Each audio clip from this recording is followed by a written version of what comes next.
Good afternoon, everybody. Hello. I know that was a long 2 minutes. I apologize. Okay, let's get started. So before we start the briefing, I want to take a moment to recognize the lives lost and forever changed in Buffalo. Former Buffalo Police Lieutenant Aaron Salter, 55, is a hero, a security guard who engaged the suspect to save lives and was killed in the process. Ruth Whitfield, 86, was mother of Buffalo's retired fire commissioner, Garnell W. Whitfield.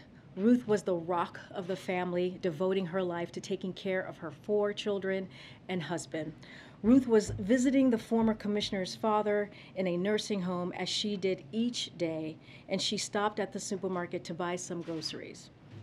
Catherine Massey, 72, was a well-known community figure who wrote for her local newspapers, assisted in elections, and dressed up in costume as Mr. Broccoli to teach local school children to eat right. Pearl Young, 77, was a substitute teacher and a true pillar in the community who volunteered at a church food pantry every Saturday. Hayward Patterson, 68, a driver and church volunteer. Hayward worked as a driver who gave rides to residents to and from the grocery store and would help with their groceries when he was killed.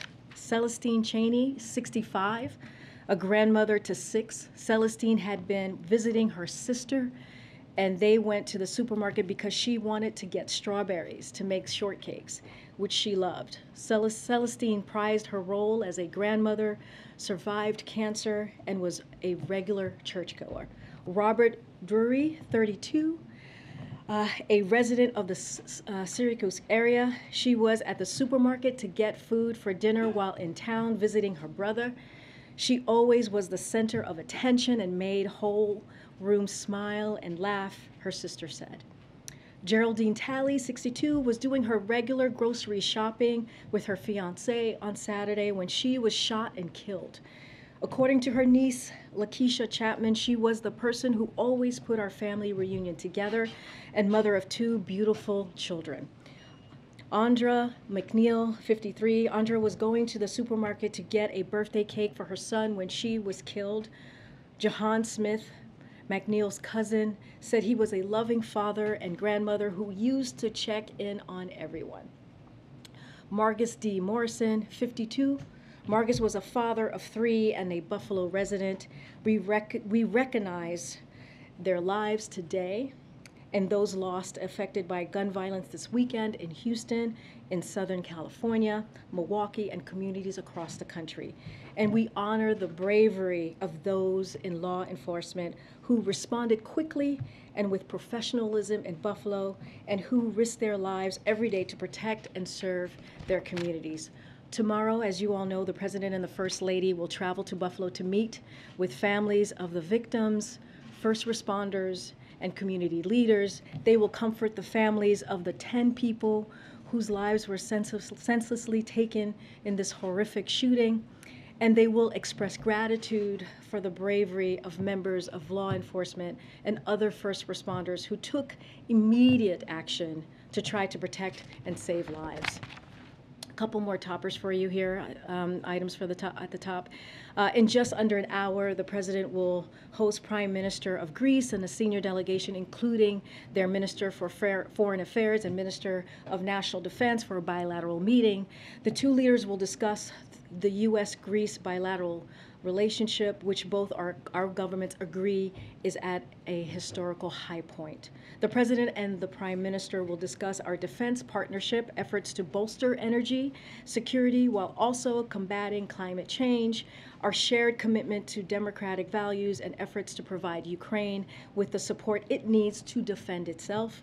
The 2 leaders will also discuss ways to further expand the bilateral trade relationship and U.S. investment in Greece, where several U.S. tech and renewable energy companies have made significant investments. The President and the First Lady, Jill Biden, will then host the Prime Minister and his wife for a reception honoring the conclusion of the Greece's bicentennial year of March 25th. Also today, the administration announced an action plan to ease the burden of housing costs, taking a series of actions to address one of the largest items in a typical family's budget and one of the largest drivers of inflation in our economy. As President Biden has said, tackling inflation is his top economic priority. The best thing we can do to ease the burden of housing costs is to boost the supply of quality housing, including building more new homes and preserving existing federal support and market rate affordable housing. Today's action plan includes legislative and administrative actions that will help close America's housing supply shortfalls in 5 years, starting with the creation of preservation of hundreds of thousands of affordable housing units in the next 3 years.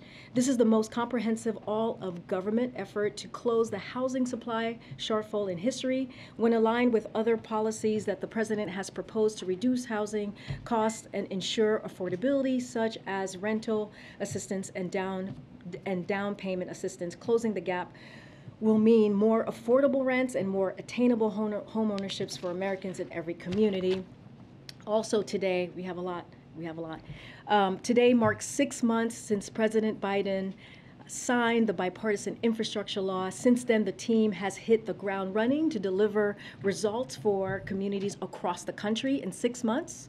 The bipartisan infrastructure law has already begun helping fight climate change, advancing environmental justice, boosting domestic manufacturing, strengthening critical links in our supply chain, and lowering costs for working families. To date, the Biden-Harris administration has announced over $110 billion to rebuild roads and bridges, modernize ports and airports, replace lead pipes to deliver clean water, and expand high-speed internet.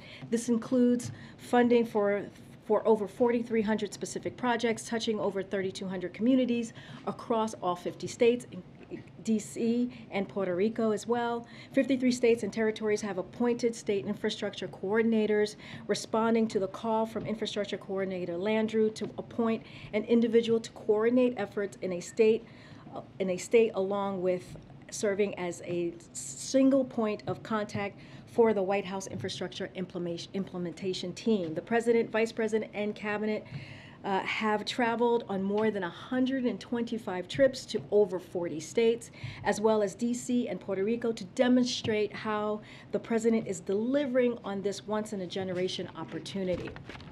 The last thing I promise, and then we'll go to your questions, but before I do that, I just want to say a few words about how honored I am to be here with all of you today in this role, in this room, standing behind this podium. I am obviously acutely aware that my presence at this podium represents a few firsts. I am a Black, gay, immigrant woman, the first of all 3 of those to hold this position.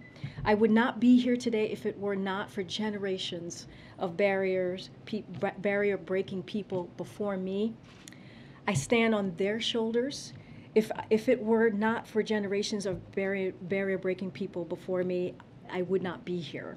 But I benefit from their sacrifices. I have learned from their excellence, and I am forever grateful to them. Representation does matter. You hear us say this often in this administration, and no one understands this better than President Biden, which is why his administration is not only the most diverse in history, it is filled with barrier-breaking women and men, from the vice president to the cabinet secretaries, to his Supreme Court nominee, to senior staff throughout this administration.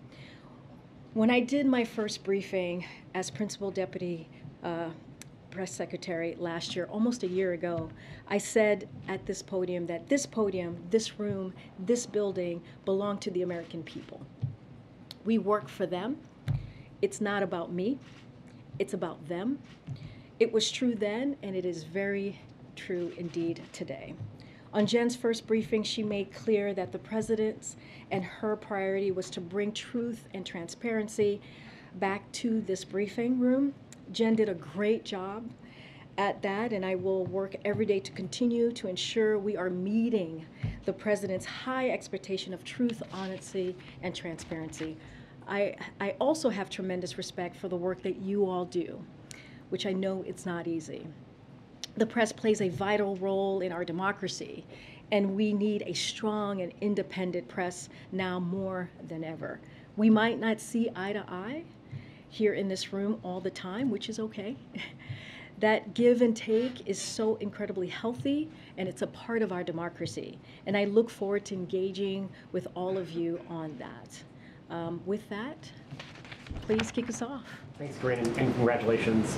While you've been here before, it's your first as press secretary, so in that vein, I just want to ask you, do you view your primary role here as speaking for the president and promoting his interests, or are you commit to providing the unvarnished truth to the American people so that they know what their government is doing on their behalf? I actually think that's hand in hand. I don't think there is any separation to that. As I said at the end of my opening here, the president believes in truth and transparency. That's what he expects from us. Clearly, we are here to talk about his platform and what he is doing to deliver for the American people. But he wants to make sure we're doing this in a transparent way, in a truthful way, in an honest way. I know the pool has to gather at 3:30 for the event. So I'm hoping you might be able to stay here and take questions for us. Absolutely. And then on a substantive note, this weekend's attack in Buffalo, the shooter's professed ideology echoed in some ways the hateful rhetoric espoused by the Charlottesville white supremacist protesters almost 5 years ago that motivated the president to run for this office back then, as he's often talked about. What more does the president believe he has to do and the country has to do to combat that sort of hatred? So let me just say, we still need to learn more about the motivation for the shooting as law enforcement does their work. But we don't need anything else to state a clear moral truth, right? Which is a racially motivated hate crime is abhorrent to the very fabric of this nation. Hate must not have a safe harbor. This is something that the president says very often, especially in these horrific incidents that we have seen time and time again. We must do everything in our power to end hate-fueled domestic terrorism, and we must reject hatred and extremism ideologies that seek to divide Americans whenever we find it in our society. It is antithetical to who we are as a country, and it fuels violence as well. Thanks, Karine. Congratulations also. In that vein, there's polling that shows 1 in 3 Americans believe in some element of replacement theory. You just spoke in very broad brushstrokes there. Are there specifics that this White House is willing to do, willing to take in order to stop this form of thinking from further seeping out of the fringe and into the mainstream? So, we're going to continue to call this out. As we have talked about many times, the president at every chance he's had when we've seen a violent attack like this that is, as we say, with hatred and racially motivated, he calls it out and calls it what it is. So one thing I do want to touch on is like domestic terrorism a little bit, which kind of hopefully touches on your question. We have been working to implement the government-wide national strategy to counter domestic terrorism, which President Biden directed his national security team to develop on his first full day in office, recognizing that that has evolved into the most urgent terrorism threat the United States faces today. That work includes improving information sharing throughout federal, state, and local law enforcement on domestic terrorism threats and analysis, adding resources to prevent domestic terrorism's recruitment and mobilization to violence, including online by increasing information sharing with the technology sector, and increasing our support for federal, state, and local law enforcement in addressing domestic terrorism nationwide, confronting long-term contributors to domestic terrorism, and rooting out hate and bigotry.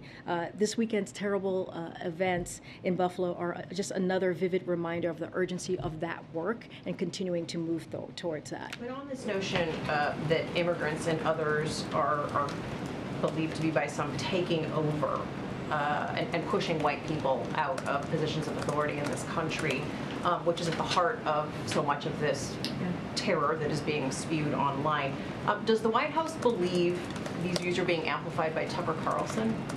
Look, like I said, we are still figuring out the motivation of all of this, and we are very clear. Look, You know, as you all know, watching what happened in Charlottesville was a major factor in the president deciding to run, right? And back in 2017, you know, many of those dark forces still exist today, and the president is determined, as he was back then, and he is determined today, to make sure that we fight back against those forces of hate and evil and violence. So that's what we're going to keep doing.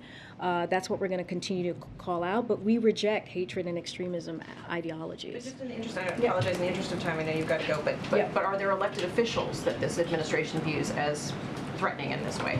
Yeah, it's what we're going to continue to do. Any one person, right? Doesn't matter who they are, who spews this type of hate, hatred. We're going to call out. We're going to condemn that. I'm not going to speak or call out any individual names. I'm saying that this is something that we need to call out. And so this is what the president has been doing and will continue to do that. You saw him say that in his statement over the weekend, and that's, you know, now he's going to go to Buffalo and visit with the victims that were affected by this violence that we saw on Saturday. Go ahead, Jay.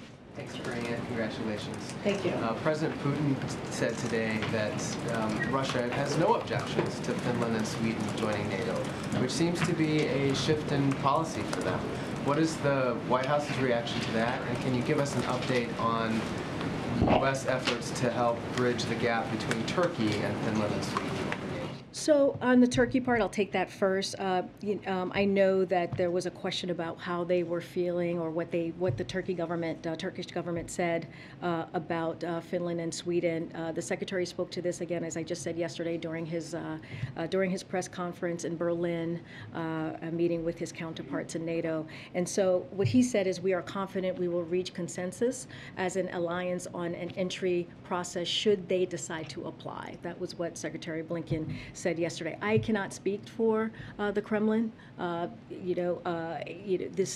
This we believe we believe in NATO's open door policies and the right of each country to decide its own future, foreign policy and security arrangements. That's what we believe, and so we welcome the recent statements from governments of Finland and Sweden on their intention to seek NATO membership. We will strongly support these applications when they are formally presented in Brussels. Both Finland and Sweden are close and valued defense partners of the United States and of NATO. Secondly, when and why did the president decide to have additional troops sent to Somalia? Yeah, I know that was just announced, I believe earlier today. So the president has approved a request from the Secretary of Defense to reestablish a persistent U.S. military presence in Somalia to enable a more effective fight against al-Shabaab, which has increased in strength and poses a heightened threat.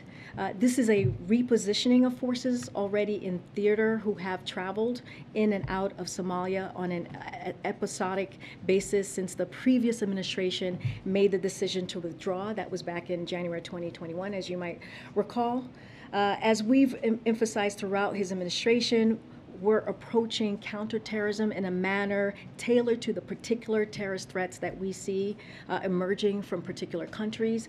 Today in Somalia, we face Al-Qaeda's largest and wealthiest global affiliate, and one that holds substantial territorial safe haven. The decision to reintroduce a small but persistent presence was made first and foremost to maximize the safety and effectiveness of our force and enable them to provide better support of our partners. Additionally, our partners can benefit from our more consistent support and engagement in addressing the threat posed by al-Shabaab by having a small but persistent U.S. military presence. And while there is risk, it is manageable. That's the way that we are seeing this approach. DoD is working to elevate local conditions, including those following the Somalia presidential election yesterday, and is engaging partners in the region, including the Somali government, to determine the best way forward.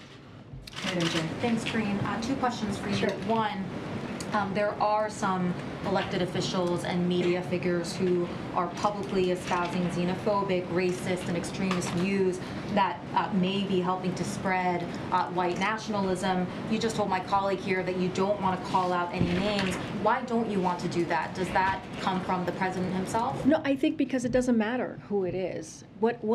If a person espouses hatred, we need to call that out. I'm not going to get into a back and forth on names and who said what. We're just saying if someone does that, if there's an individual that is espousing hate, xenophobia, has just white supremacy type of extremism, we need to call that out. And this president has done that. He's done that at every unfortunate violent event that we have seen. As we know, Charlottesville, as I just mentioned, was the reason that he decided to jump into this election back in 2019. Can we just explain for people who are watching? Yep. For folks who are watching, Poole is departing. The president is getting ready to have his event. No, it's okay. I mean, that would be a great first day. One for the books. The press gets up and walks away. But they did.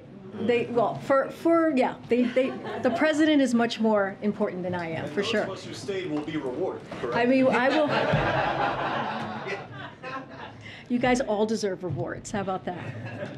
Go ahead, Nancy. I'm so sorry. I'm sorry, MJ. I'm so sorry. Go ahead. On a separate topic, the president told my colleague Jeremy Diamond on Friday when he asked if the administration should have acted sooner on baby formula shortage, if we'd been better mind readers, I guess we could have. This doesn't seem like a situation that would have required mind reading. As you know, the recalls date back to February. I believe Politico reported months ago that the FDA was first warned about the suspected bacteria issue as early as September.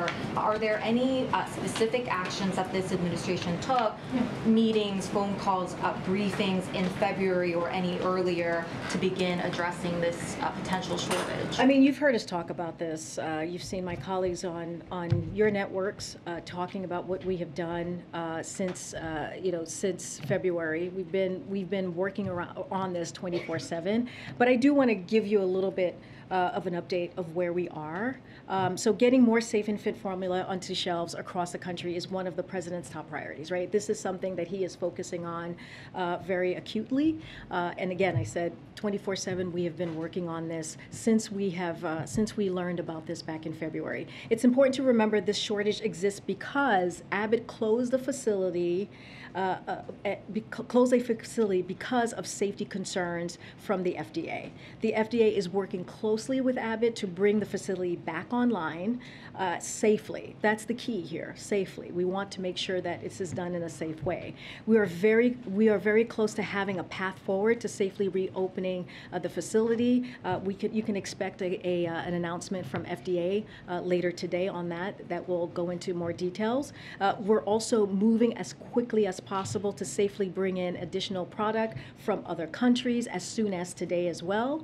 We will be able to make an announcement on the expedited process to bring additional safe conduct product to the American store shelves. And throughout the weekend, we've been working closely with manufacturers and retailers to identify transportation and logistical needs to increase the amount and spread of FDA-approved formula being shipped into the country and ensure that formula is quickly moving from factories to retailers. The president understands, he gets this. He gets how stressful it is for parents trying to feed their children, which is why we're leaving no stone unturned to make more safe formula available. If parents need help finding formula, I encourage them to consult their pediatrician or visit hhs.gov/formula. But we have been working on this from February. our administration has And been. we were just curious whether there are specific meetings, briefings, phone calls that you could point us to. I don't have anything specific for you to point to. I'm happy to go back and get that, make sure that we are fully transparent on what we've been doing. But this has been this is an important priority, a top priority for the president. His team has been working overtime to make sure that we get formula back on the shelves, and we want to do this in a safe way. And again, we cannot forget how we got here. Abbott closed the facility because of safety concerns from the FDA. The FDA wanted to make sure that formula was going out in a safe way, and that is the job of the FDA, and that is the job of this administration as well. And just very quickly on Abbott, Secretary Becerra said today in terms of when things would be back to normal that Abbott is the one that can tell you the timeline. We don't run their plants. Do you know if anyone from the federal government is currently at the plant or has visited the plant to get a sense of where things stand? I don't have any information about if anyone's on the plant. I can go back to our team and figure that out more specifically, but there are a lot of, what I can say is there are a lot of dates floating around out there, but at the end of the day, the infant formula market is tight because the Michigan Abbott facility is offline currently, which is what we're trying to do. This is the announcement that you guys will hear from FDA later today on how we're helping them to do that. We're taking a range of steps to get more supply onto shelves from domestic and international locations and offering a suite of resources to move supply onto the market. As the Secretary said, Abbott can't speak on it to an exact timeline for reopening, but FDA is and will be prepared to effectively and quickly certify moving out safe products onto shelf as it is obligated to. And so that is going to be our focus. FDA is going to work closely with Abbott and make sure that we get them running again. Go ahead, Nancy. Thanks, Karine. Congratulations. Thank you, Nancy. When you talk about importing more product imminently, what is the criteria going to be for which formula can be imported? Will the administration allow formula that was not produced in FDA-approved factories overseas to be imported, or European brands, for example, that aren't currently sold in the U.S.? Okay. So as Dr. Califf was on various networks today, the FDA have said that it will release guidance as soon as today on how major formula manufacturers can bring in product that is not currently being produced for the U.S. market, as you're alluding to there, Nancy, and to your question. Companies will need to apply with the FDA, and FDA is prepared to review applications quickly and respond to them rapidly. FDA will prioritize review of applications that are most likely to be successful and will get the most formula to U.S. shelves as quickly as possible. All companies will meet the FDA's gold standard for quality control, and only safe products will come to America's shelves, as the FDA commissioner said and explained in detail this morning. At the White House, our role, what we'll be doing is we will have alerted embassies, retailers, and manufacturers to identify potential companies that would make use of the new FDA importation process. Once FDA has finalized its rules, we will be ready to provide information to the public on using the new system quickly and safely and bring new supply to the market. And New York Senator Kirsten Gillibrand says the president should be invoking the Defense Production Act to increase supply more quickly. Is the president still considering that? And if not, why not? I mean, we're pretty much where we were before on the DPA. We're leaving no stone unturned, and every option is on the table, as we have been saying for the past several days. I have no update on the DPA and where we are, but what we're taking action is to make more supplies available as soon as possible, as you've been hearing me say.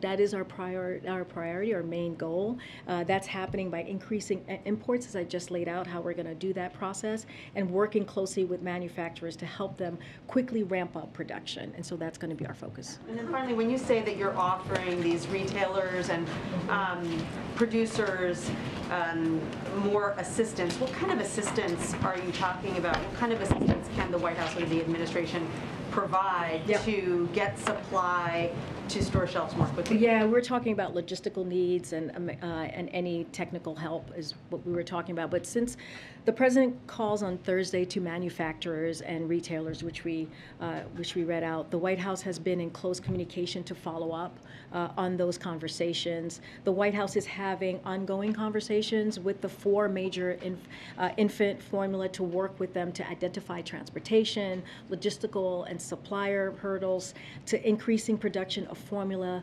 at their U.S. and FDA-approved facilities, to expand the amount and speed of FDA-approved formula being shipped into the country, and ensure that formula is quickly moving to retailers from factories. We are also in ongoing communications as we talk about retailers here as well with Target and Amazon and Walmart and other leading retailers for baby formula to identify parts of the country that may be at risk of critically low supply of infant formula, and have offered to work with manufacturers and retailers to bring more formula to those parts of the country, including the U.S. government transportation and logistical support.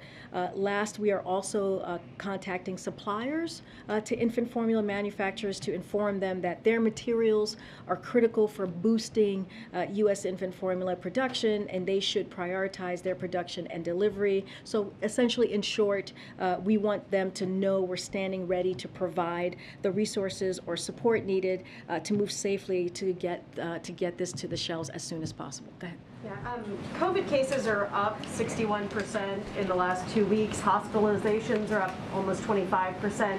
Is the White House concerned that the pandemic has not moved on from us? I mean, look, Dr. Jha was here not too long ago. I think he very early in his tenure, he stopped by and answered all of your questions, and he said this is tricky, right, when it comes to COVID. And the thing that we have to remember, and we keep saying from here, is that people have to get vaccinated. They have to get boosted. That is the way to really start moving forward from COVID, and that's been the president's focus in putting together a comprehensive strategy to make sure that is happening. And that's why you've seen that success of more than 200 million people who have been vaccinated. And so we're going to continue to have that message. Again, COVID is tricky, right? This is a once in a generation pandemic, and so, but what we're going to continue to do is do the job of the federal government and make sure that we keep the American public as safe as possible and communicate on what we need to do to move forward. In terms of that communication, Dr. Jha did come here, but it was a while ago, and the regular COVID briefings with the CDC director and other health advisors have fallen off a cliff. What is your view on whether these briefings should be happening? Well, I think they will be happening. I don't have any update for you on that. Dr. Jha is happy to come back. I think he's asked to come back to the briefing to speak directly to you, to all of you. I'm sure that they will be having a briefing pretty soon. I don't have any list in front of me to read out to you, but yes, it is important to continue to communicate to the American public, and we're going to continue to do that. Go ahead. A couple questions on Buffalo. We understand that the shooter did purchase his guns legally, but he did have a history of mental health issues and was held for an evaluation last year. So does the White House believe he should have been prevented from owning a gun because of that history, and how does the administration propose doing so in the future? So just give me a second, because I really want to touch on this. It's really important. Our nation is facing a mental health crisis, so it's important to call that. One that is worsened by acts of violence like the one we saw in Buffalo, that can traumatize communities, especially communities of color. And anyone seeking support in the wake of shootings like this should contact Disaster Distress Helpline at 1-800-985-5990.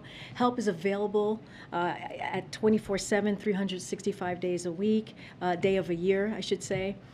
For people who are experiencing emotional distress related to any natural or human-caused disaster. We are committed to expanding access to mental health for all Americans. The American Rescue Plan made historic investment in mental health and substance use substance use care, and in his first State of the Union, the president unveiled his vision for transforming mental health in the United States. His comprehensive strategy focuses on building a system that works for everyone by increasing the supply and diversity of the mental health workforce, connecting more people to care by lowering cost and other barriers, and creating environments that help prevent mental health problems and support recovery. While we are committed to this work, I want to also underscore that the overwhelming majority of individuals with mental health problems do not commit acts of violence.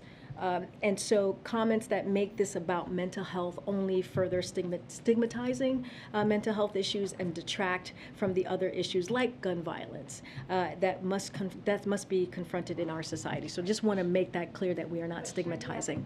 From owning a gun. I mean, look, this goes back to making sure that we have gun reform, right? This goes back to making sure that the president's going to continue to call on Congress to make that happen. And so, when it comes, I just wanted to make sure when we talk about mental health, we talk about it in its fullness. And like I said, not every not every individual that has a mental health problem commits acts of violence. So I just want to make sure that we don't stigmatize it. Take another one. Would Sure. the president support the death penalty for the shooter if he's eventually convicted? Look, this is being investigated by the Department of Justice. I don't have. It's not my place from here, this podium, to go beyond that. Okay. Yeah, regarding gun violence, does the president plan to use his remarks tomorrow in Buffalo to push for gun control and gun reform? Or will that be a key part of what his message is tomorrow in Buffalo? So the president, is going to go. He really wanted to go to Buffalo. He made it sure that that he went there before he went to Asia. He wants to go there and comfort the people who went through this violence on Saturday, and wanted to offer some comfort and listen to them. Talk to them, see how they're doing, and so that is going to be his priority with the First Lady. I don't want to get ahead of what he's going to say. I will let the president speak for himself when we get there tomorrow. To use this moment, though, to call on Congress to pass gun reform measures, or is there recognition that that's just not something that's possible right now in Congress? He's obviously pushed for these things here in the past during his first term in office. No, I think the president, as he's done for this past year, is going to continue to call for gun reform. That is not going to, that's not going to change. That is something that that he has done this past year. Every time we have heard of this gun violence, our country is facing an epidemic on gun violence that is costing lives every day. We saw that in Buffalo, as we're talking about, and in examples every day that might not make the news, but tear up families and communities. This is a top priority for the president, and it's been throughout his career. I do want to say that what we saw in the country this weekend are an urgent reminder of how important it is to have confirmed leadership at AFT. So I want to take that moment to say AFT agents are playing a key role in the investigation in Buffalo, and they are risking their lives every day to combat domestic terrorism and crack down on gun traffickers, to keep our streets safe from violent crime. If the Senate wants to get their back, and they should confirm Steve Dettelbach to lead the agency. Dettelbach is a career prosecutor who was confirmed unanimously last time he was before the Senate. He was the support of former federal prosecution. He has the support of former prosecutors from both parties, including the team that prosecuted the deadly Oklahoma City bombing, domestic terrorism case. He has the backing of major law enforcement groups, including one that represents many of the rank and file ATF agents he's going to lead as ATF director. So that is something that is really important, that we make sure that we get that done, and we're calling on Congress to do that. Thank you. Karine, congratulations. It's nice to see you up there. Thank you. The president's Twitter account posted the other day, "You want to bring down inflation, let's make sure the wealthiest corporations pay their fair share." Mm-hmm. How does raising taxes on corporations reduce inflation? So are you talking about a specific tweet? He tweeted, "You want to bring down inflation, let's make sure the wealthiest corporations pay their fair share."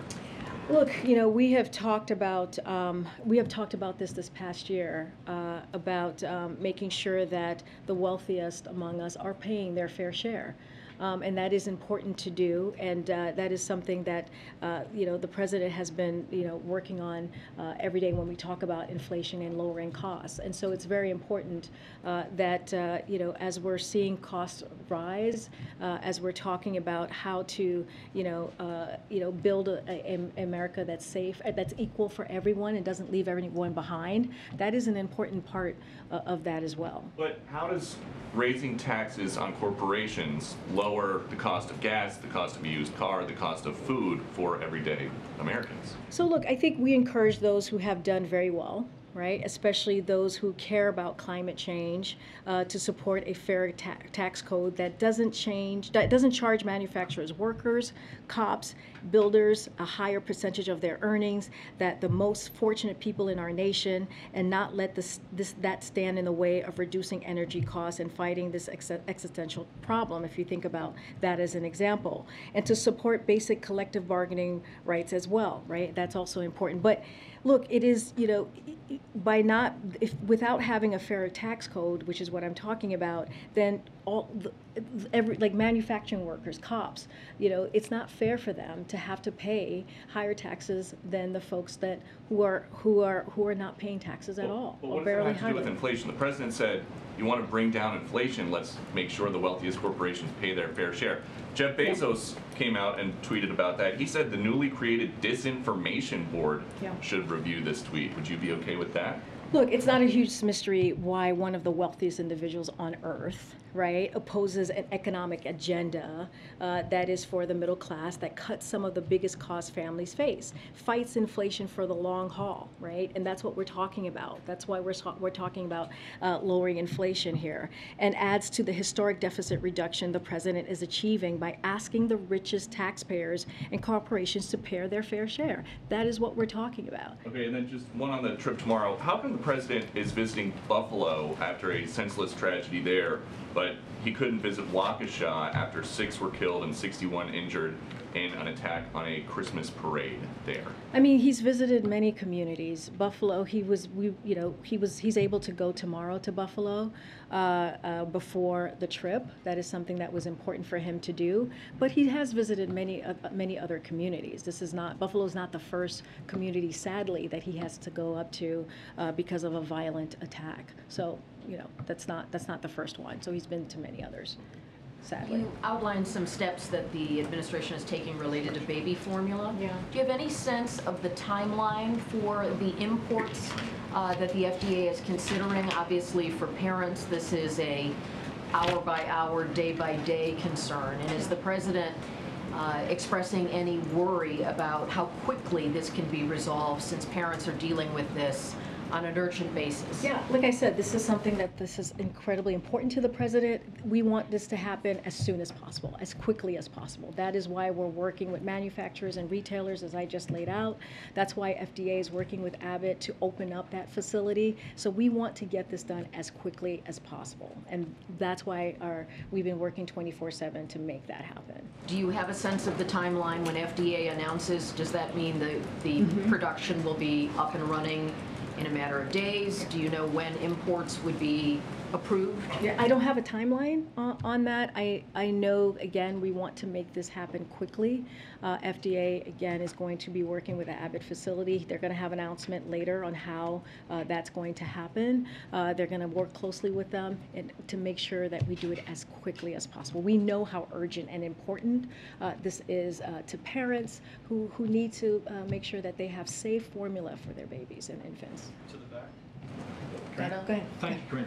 2 questions, please. Does the president see any link between the white supremacist theories, that like the replacement theory, and what he started calling ultra MAGA, or sometimes just refers to as extreme Republican politics?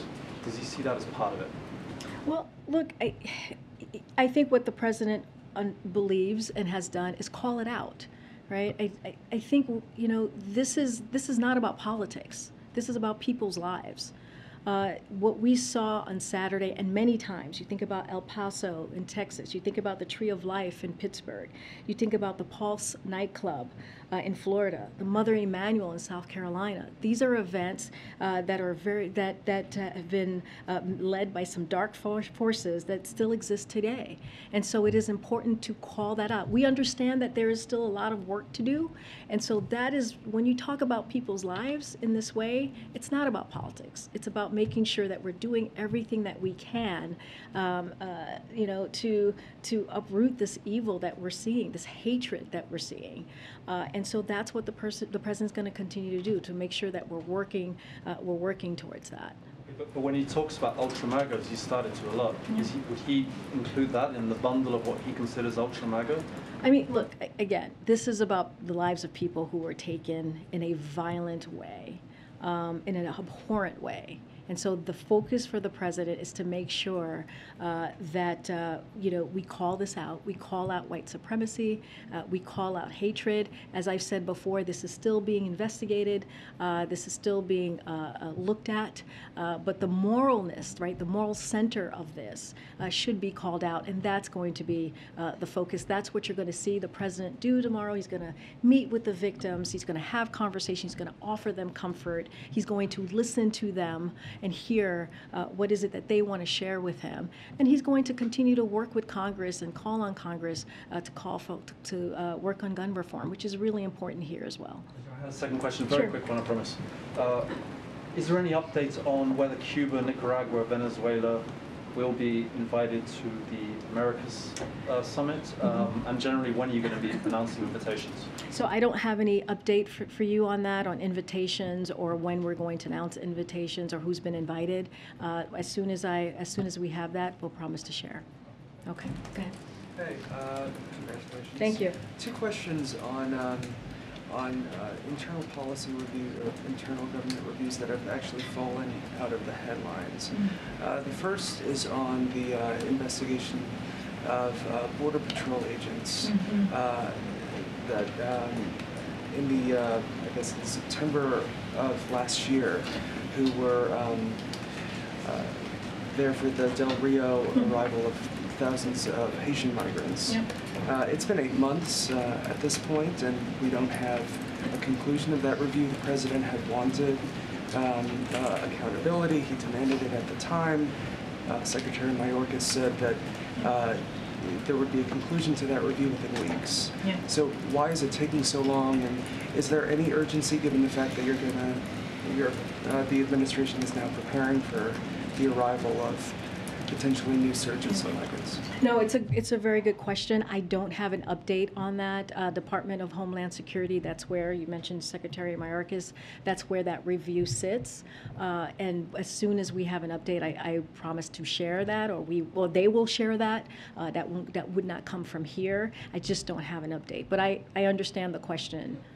The second review that hasn't concluded, it appears.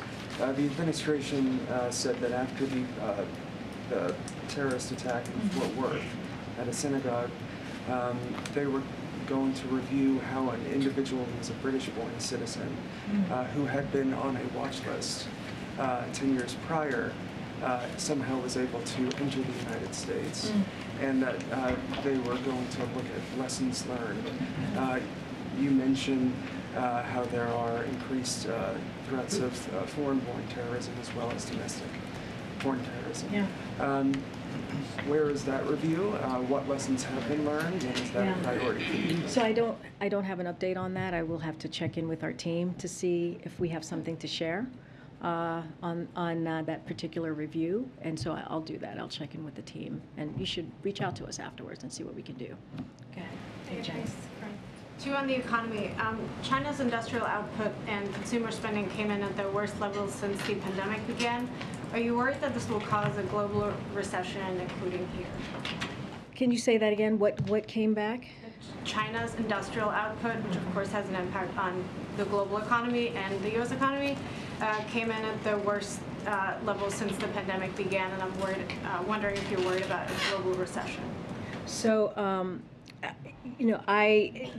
The one thing I can tell you is that I know that there's always a question about the economic strategy around China. I can give you that update. I have not seen that specific data that you're speaking of, but the United States has strong economic and trade ties in the Indo-Pacific, and so, but we agree it is essential for us to step up economically in the region and to do it fast. We need a new model of economic engagement and trade. As we're talking about that region specifically, the past couple of years have highlighted real gaps in global economy, like vulnerable supply chains and corruption and tax havens and lack of innovation and creativity holding us back. The old models did nothing to address these issues that underpin our growth, and we will define the coming decades and our ability to deliver for our people. That's why we're working intensely on developing an Indo-Pacific economic framework. We've gotten a lot of interest from countries in the region. We've also spent months engaging Congress and labor. So as it relates to our economic framework, it's going to focus on building agreements with Indo-Pacific partners and one developing a modern digital economy, including opening the door for small and medium businesses, reducing supply chain vulnerabilities and diversifying our supply chains to drive investment that will create good jobs for people at home and in Indo-Pacific. 3, treating climate change like the economy issue it is by investing together in the green economy, and also building a fairer economy with tax and anti-corruption practices that level in the playing field, not just for workers, but also for businesses too. And that's kind of our economic strategy in the region. That particular data I have not seen yet, so I would need to check in with our team. And then one more overall on the economy. The dollar is very strong right now, and all indications are that it's damaging the domestic and global economy. And I'm wondering if you share that view and if it's time for the Biden administration to address this. Again, that I would just going to have to check with our team. I've not seen that report, but I'll check in with our team on that. Quickly, the follow-up on the economic strategy in the Indo-Pacific. Is the president expected to lay that out on his trip there? I don't have anything new to share or preview for you on his trip. As you know, Jake is going to be here. Jake Sullivan, National Security Advisor, the President's National Security Advisor, is going to be here on Wednesday, and he'll talk more and give a little bit more depth on what's happening, what we're going to be doing, the messaging and the goals in Asia. We'll also have calls. As you know, we tend to do these background calls leading up to the trip, and those background calls will give you a little bit more information on Indo-Pacific, what the goals and what we're delivering. I don't have anything specific on that. Go ahead, Stephen. Probably a good question for Jake, but I'll ask you because it's timely. Does the White House have a response to the India move over the weekend to block wheat exports?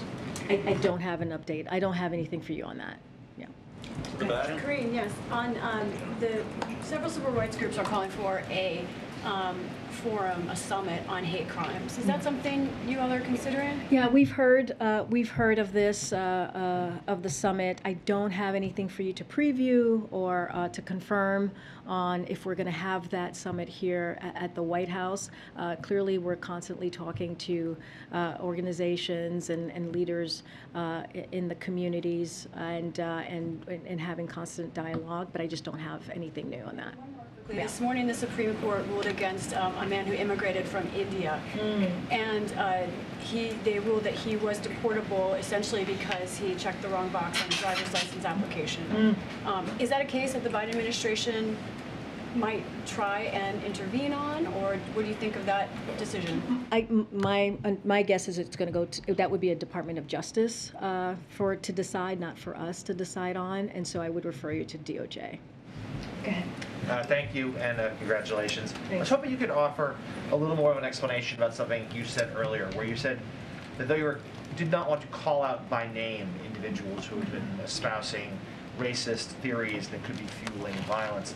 I guess my question is, why not? Particularly if they're individuals who have very large platforms and theoretically carry a lot of influence. This would be people accused of doing so include the #3 Republican in the House and the host of the #1 cable news show on television. Why not call them out by name? I mean, look, what we saw on Saturday was devastating and horrific. It is what we want to do is making sure that we send a very clear message that hate must have no safe harbor. And we must do everything in our power to end hate-fueled domestic terrorism. And we must reject hatred and extreme ideologies that seek to divide Americans wherever we find it in society. It is antithetical to who we are as a country, and that is what we want to make sure that we're doing. It doesn't matter who it is. This is something like morally, the moral truth of this is that, you know, it is a racial motivated hate crime, and it's abhorrent. And so that's what we need to call out. It doesn't matter who that is, and that's what we're trying to make clear here. We're not going to get into politics here about this. We want to make sure that we're calling out what we're seeing. These are people's lives. At the top of this of the briefing, I talked about 10 people. 10 people who are doing what many of us might be doing on a Saturday, is going shopping. You know I go to the supermarket with my 7-year-old very often. If it's not on a Saturday, it's on a Sunday before the week starts, to get what we need for the week. I mean, this is what happened to everyday people from 20 years old to 86 years old.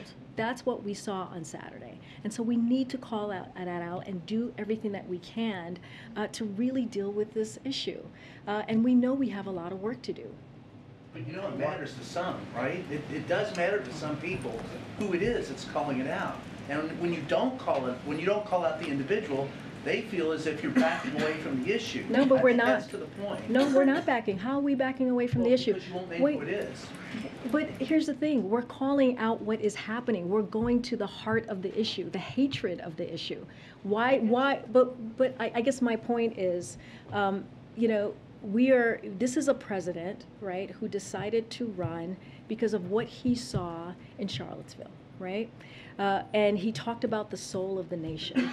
And it was something that propelled him to jump into the 2020 primary because of what this showed, because it was, again, against who we are as a country, as he believed it to be. And so, you know, it is something that is important to remember, and this is a president that calls it out every time we see this horrific violence. And it's not about, once you get into calling out people's names, then you move away from that issue, right? You move away from that issue. So that's why I'm not going to do that from here. I'm going to focus on, as I did when I started, the 10 lives that were murdered, everyday people doing everyday things, and that is why the president's going to Buffalo tomorrow. Go ahead, April. Karine, first of all, congratulations. Two polar opposite questions. One, I know. Oh boy. One on the issue Saturday, but I'm going to take it in another vein that you just mentioned. Yeah. The president ran on the issue of the soul of this nation. Yeah. Charlottesville. He speaks now of equity and inclusion. He's strengthened civil rights in DOJ. He's strengthened civil rights in other departments in this White House. Yeah. But where are the teeth when it comes to changing this hate that has been plaguing this nation since the inception of this nation? Where's the teeth that the president, people are expecting when it comes to these issues? And on the summit issue, is the White House looking at what Bill Clinton did? The precedent of having the race initiative. We brought people from all walks of life together to discuss issues of race, the browning of America. Is the president looking at that as well? And then I have another question. Oh, okay. Okay, stop there. Okay. You know, this is a president that has been very clear about race in this country, right? When he walked in, he talked about the multiple crises that were facing us as a country. He talked about COVID, the economy, climate, and where we are with race. And he's called it a crisis. And he made it a point in his administration, what he can do on the federal level to really deal with that in a way that we've not seen before.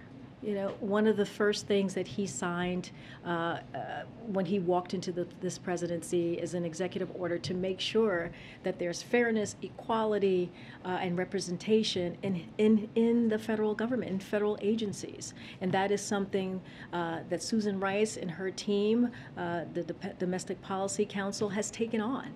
And they've made that a priority. Look, I know, April, and we all know, there's still so much work to be done. This president is committed to that work, and he has not shied away from it.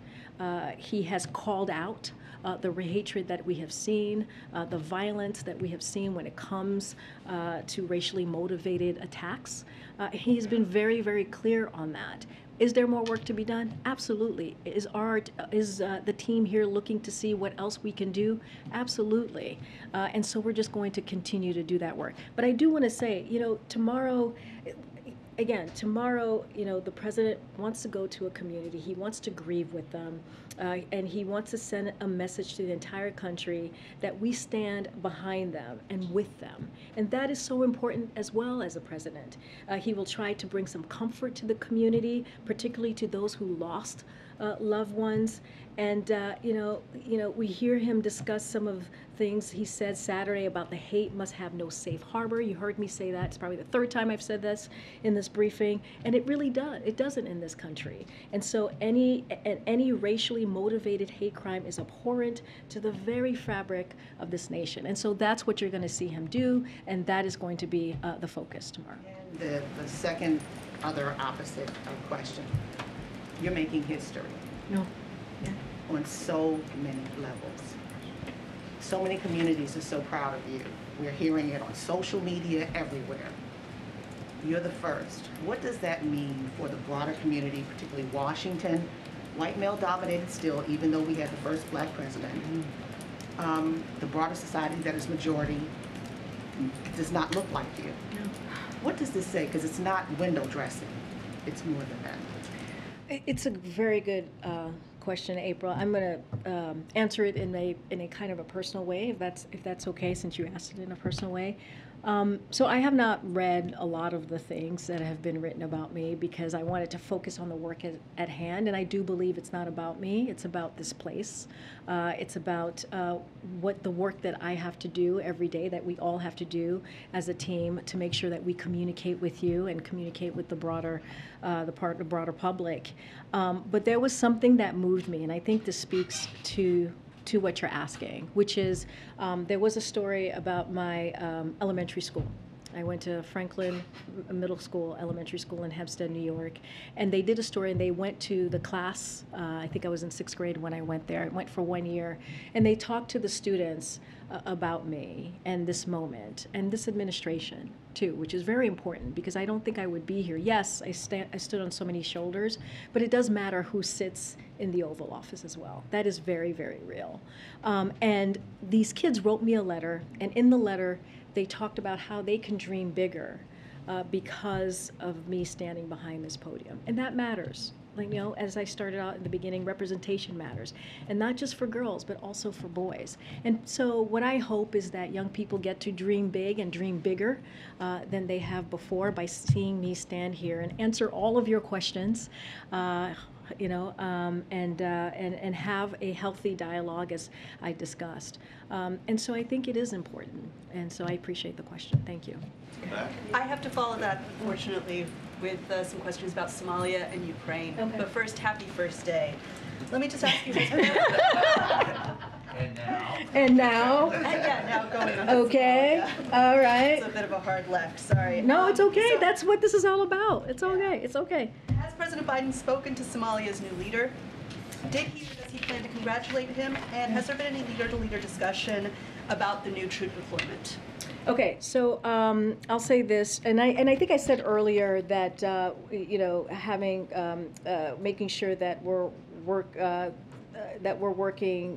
engaging with partners in the region, including the Somali government. So I did say that about the announcement about what you're asking me here. But on the election, I want to get back to that. We congratulate the Somali people and their new president, who was sworn in last evening. As you know, Somalia now has an opportunity to focus on the political, economic, and security reforms necessary to advance the interests of the people of Somalia.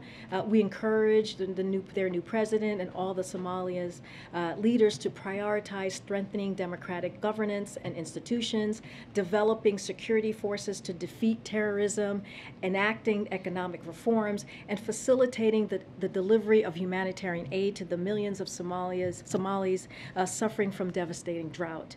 We look forward to the timely formation of a new government and to partnering with Somalia's leaders to achieve our shared goal to a peaceful, democratic, and prosperous Somalia. Move on to Ukraine. So have the two presidents spoken yet? I don't have a conversation or a call to preview for you. The president has said he wants to go to Ukraine for a visit. Any movement on that issue? I know that, to your point, he wants to visit Ukraine clearly in the future, but there's no plans to go at this time, I should say. He sent Secretary Blinken and Secretary Austin to Kiev to demonstrate our unwavering commitment to Ukraine, and the First Lady, as you all know, went for Mother's Day to send an important message that the American people stand with the people of Ukraine. You know, the president, as you guys know, because we've read out some of these calls, speaks to President Zelensky and leaders around the world regularly as we organize the world's response to Russia's invasion. Thank you, Karine. Oh, okay. Thank you so much, guys. I'll see you on Wednesday. Hopefully I'll see some folks in Buffalo, and we'll do this again. Thank you all. Thank you. Thank you, everybody. All right. Thanks, guys.